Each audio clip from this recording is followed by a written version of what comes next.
Natanong na niya kanina. Akin yan, Sir Jerry, exclusive po.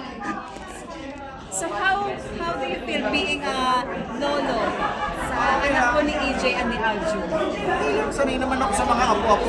15 na yung apo ko eh. Excited to be called Lolo dahil tanda na ako. Inabili ko lagi. Ang tawag lang sa akin ay Tatay Eric. Bakit po Eric, Sir? Yun ang pangalan ko kasi talaga. Eric. Hindi mo ako Jerry.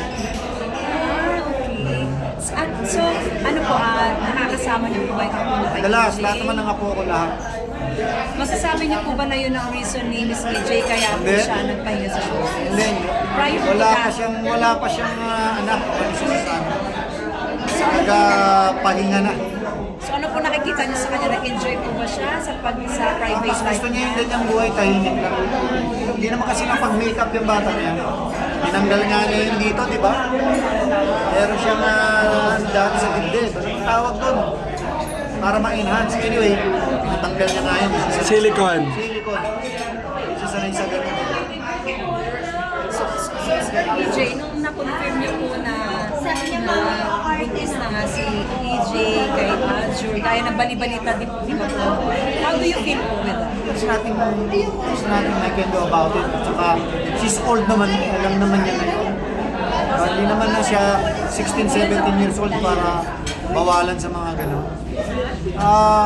Ako kasi, yung anak ko, mahal ko yan eh. Lumaki yan sa dibdib ko.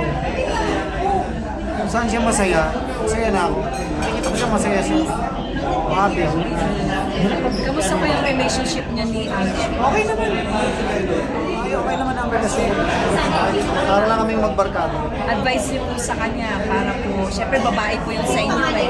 Lagi ko naman sinasabi yun sa mga ibang mahalin mo lang yung anak ko, sapat na. Ano po ang ano niya? Ano po ang sinabi niya po sa inyo? Pangako niya po sa inyo? Casual lang ang usap namin. Huwag kayo mag-alala. Parang malaki sa lalaki. Paano ako namanhikan nung araw, ganun. Nabiri niya yung sinabi ko nung araw sa magulang mo sa huwag kayo mag-alala. Alagaan ko yung anak niyo. Mahal ko naman yung anak niyo. Later. Antun ko na picture. Actually, matagal na sila. Picture lang siya. For the pack. Thank you. Okay na. Congratulations. Advice niyo po sa pagsasama niyo. Sa pagsasama niyo, alam mo, ang buhay yung mag-asawa. Pagsasama. Although hindi pa sila kasal. Give and take lang yan. Give and take, tsaka lawakan yung pag-unawan. Lalo na sa babae. Akin ayaw na. Actually, ako naniniwala ako nagdadala ng relasyon lagi babae.